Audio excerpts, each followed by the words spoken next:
بدقسمتی سے یہ رواج بنتا جا رہا ہے کہ لوگ خود غرضی کی طرف آتے جا رہے ہیں. لوگ پرواہ نہیں کرتے ہیں کہ اتنی بے حسی ہمارے معاشرے میں ہوتی جا رہی ہے کہ اولڈ ایج ہوم اتنی تیزی سے پروان چڑھ رہے ہیں. جی. چائلڈ پروٹیکشن جو ادارے ہیں وہ بن رہے ہیں. مطلب سمجھ نہیں آ رہی ہے کہ اس کو کیسے کنٹرول کیا جائے.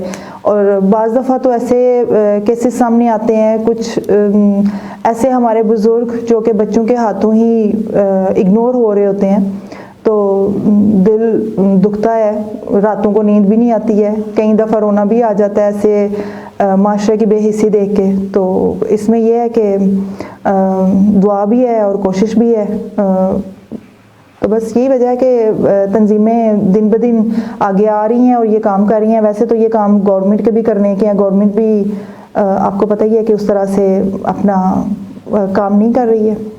جی, تو میم آپ کی کچھ مطلب اسپیسیفک کرائٹیریا ہے آپ کی اس فلاحی تنظیم کا جو کہ شہر اقبال میں اس وقت سرگرم عمل ہے. یہاں کی عوام کے جو بھی چھوٹے چھوٹے مسائل ہیں یا جو چیدہ مسائل ہیں جو کہ عام انسانی آنکھ سے دور ہیں, اوجھل ہیں, جن کو کہ آپ دیکھ لیتے ہیں اور آپ یہ سمجھتے ہیں اپنے دل کو انسانی ہمدردی سے, چونکہ آپ کے دل میں یقینی طور پر ایسے لوگوں کے دلوں میں انسانی ہمدردی کا جذبہ موجود ہوتا ہے جس وجہ سے وہ یہ جو جذبہ ہے ان کو لیے چلتا ہے اس راہ پر. تو آپ سب سے بڑا آج کا جو مسئلہ ہے شادی بیاہ کی رسومات پہ بے جا فضول خرچیاں یا غیر ضروری رسومات کا بڑھ جانا, تو آپ کیا سمجھتے ہیں کہ غریب عوام کے اوپر, ایک غریب طبقے کے اوپر اس کا کیا اثر پڑتا ہے اور ہمارا معاشرہ کس قدر اس سے متاثر ہوتا ہے؟ میم آپ اس کے بارے میں کیا کہنا چاہیں گے؟ دیکھیں, جہاں تک رسومات کی بات ہے تو وہ تو صرف شادی بیاہ ہی ایسا ایک ایونٹ نہیں ہے کہ جس میں رسومات کا اضافہ ہو رہا ہے. ہمارے ہاں فوتگیوں میں, ہمارے ہاں سالگرہ لے لیں, چلیں یہ خوشی کے موقع ہیں ان کو بھی ہم نے اتنا کر دیا ہوا ہے. اور شادی بیاہ اس لیے بھی میں کہتی ہوں کہ نکاح کو ہم نے مشکل بنا دیا ہوا ہے. اور جو سفید پوش لوگ ہیں, جو نچلا طبقہ ہے, ان کے بچے, ان کی بیٹیاں اوور ایج ہوتے جا رہے ہیں. وہ بچوں والے یہ سمجھتے ہیں کہ ہمارے بچے کچھ اپنے پیروں پہ کھڑے ہوں گے تو ہی ہم گھر میں بہو لے کے آئیں گے. بہو کی بھی بہت ساری ڈیمانڈ ہوتی ہیں. اس کو ہم سب کو مل جل کے اس کو کنٹرول کرنا ہے. جن کے تو بیٹے ہیں ان کو یہ چاہیے کہ وہ اپنی ڈیمانڈز کم کر دیں, وہ بیٹی والوں سے ڈیمانڈ کم کر دیں. اور جو بیٹیاں ہیں وہ بیٹیوں کو بھی یہ سمجھائیں کہ یہ شادی کوئی کھیل تماشا نہیں ہے, یہ ایک ذمہ داری کا نام ہے. آپ جس اگلے گھر میں جا رہے ہیں آپ کے اوپر کچھ ذمہ داریاں عائد ہوتی ہیں. لیکن ہم لوگ بچے جب شادی کی عمر کو پہنچ جاتے ہیں تو ہم انہیں بغیر کچھ انہیں ایجوکیٹ کیے انہیں آگے مطلب اس بندھن میں باندھ دیتے ہیں جس کا انہیں بالکل نہیں آئیڈیا ہوتا کہ آگے جا کے ہمارے اوپر کیا ذمہ داریاں آنے والی ہیں. سب سے پہلے تو ہمیں پیرنٹس کو بھی گائیڈ کرنا چاہیے, ان کو بھی کہ اپنے ڈیمانڈز کم کر دیں. لڑکے والے لڑکی والوں سے ڈیمانڈز کم کر دیں اور لڑکی والے لڑکے والوں سے ڈیمانڈ, تاکہ اس کو آسان کیا جائے. اور شادی کا کیا ہے, وہ تو دیکھیں اسلام تو اتنا آسان مذہب ہے, اس نے تو ایک نکاح ہی بس کہا ہے کہ آپ نکاح کریں.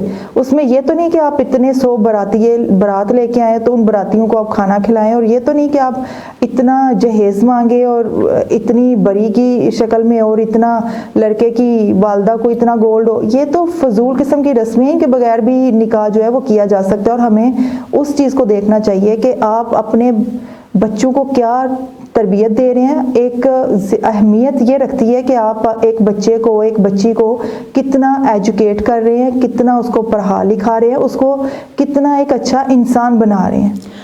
میم لیکن ہم مادی چیزیں جو ہے ان پہ زیادہ فوکس کر رہے ہیں. ہم یہ نہیں دیکھتے کہ اس کے پیچھے جو بچہ ہم ایک معاشرے میں دے رہے ہیں جس نے کل کو ماں اور باپ بننا ہے, کیا وہ اس قابل ہو گئے ہیں کہ یعنی وہ ماں اور باپ تربیت پر رجحان کم ہے, کہ وہ آگے ایک نسل کی پرورش کرنے کے قابل ہوئے ہیں یا نہیں ہوئے. ہم وہاں دھیان کم دیتے ہیں, ہم باقی چیزوں پہ زیادہ دے رہے ہیں اور نکاح کو مشکل بناتے جا رہے ہیں. میڈم آپ نے یہاں پر یہ جو بات ہے بہت خوبصورت کی کہ مطلب مادیت پرستی کی طرف رجحان جو ہے بڑھتا جا رہا ہے اور جو اخلاقی تربیت ہے اس کی کمی ہے, اس کا فقدان ہے. تو ابھی یہ جو آپ کا ادارہ ہے، فلاحی تنظیم ہے مضبوط وسیلہ کے نام سے، اس میں آپ نے ابھی تک اس طرح کے کیسے مطلب کتنے فیصد آپ کو کیا لگتا ہے کہ آپ نے اس طرح کے مسائل جن کو آپ نے نپٹایا ہو اور آپ کو لگتا ہو کہ آپ نے شادی بیاہ سے ریلیٹڈ کچھ معاملات کو سلجھایا ہو؟ ہم نے کافی سارے کیسز اس طرح کے کیے ہیں کہ جن میں ایسے نادار لوگ جو کہ افورڈ نہیں کر پا رہے ہیں ان کو ہم نے سپورٹ کیا ہے اس معاملے میں، لیکن اس میں ہمارا ایک باقاعدہ سروے ہوتا ہے۔ جب میرے پاس ریکویسٹ آتی ہے، میری ایک ٹیم ہے جو باقاعدہ ان سے کچھ کویسچن کرتی ہے، یا پھر ان کے گھر جا کے ہم دیکھتے ہیں کہ واقعی یہ ڈیزرونگ ہے یا نہیں ہے۔ ہاں، ان کو تھوڑا بہت ہم گائیڈ تو کرتے ہیں، تھوڑا ٹیچ تو کرتے ہیں کہ آپ یہ چیزیں اندر سے مائنس کر دیں، ان کے بغیر بھی آپ یہ رسم کر سکتے ہیں نکاح کی۔ لیکن چونکہ اس میں کافی سارے مہمانوں نے آنا ہوتا ہے، ان کا کھانا کھلانا، وہ ساری چیزیں بھی چلے میزبانی میں آتی ہیں، تو پھر کوشش یہی ہوتی ہے کہ چلے ان کو فائنینشلی سپورٹ کیا جائے اور وہ اپنے حساب سے پھر اس چیز کو مینیج کر لیں۔ کیونکہ اگر میں انہیں بولوں گی کہ میں آپ کو آپ کی بیٹی کا بیڈ سیٹ دے دوں گی، یا میں جہیز کی شکل میں یا کھانے کی شکل میں، تو دیکھو انہوں نے اپنے بجٹ کے مطابق ان چیزوں کو مینیج کیا ہوتا ہے، آلریڈی کیا ہوتا ہے، تو اس میں پھر جتنا ہم کر سکتے ہیں اس ٹائم ہم اپنی ٹیم سے بات کرتے ہیں، جتنا ہم کر سکتے ہیں ہم دے دیتے ہیں۔ بہت شکریہ میم، آپ نے بہت ہی اچھی بات کی۔ آپ سے یہی بات کا سلسلہ بڑھائیں گے، لیکن ایک چھوٹے سے بریک کے بعد۔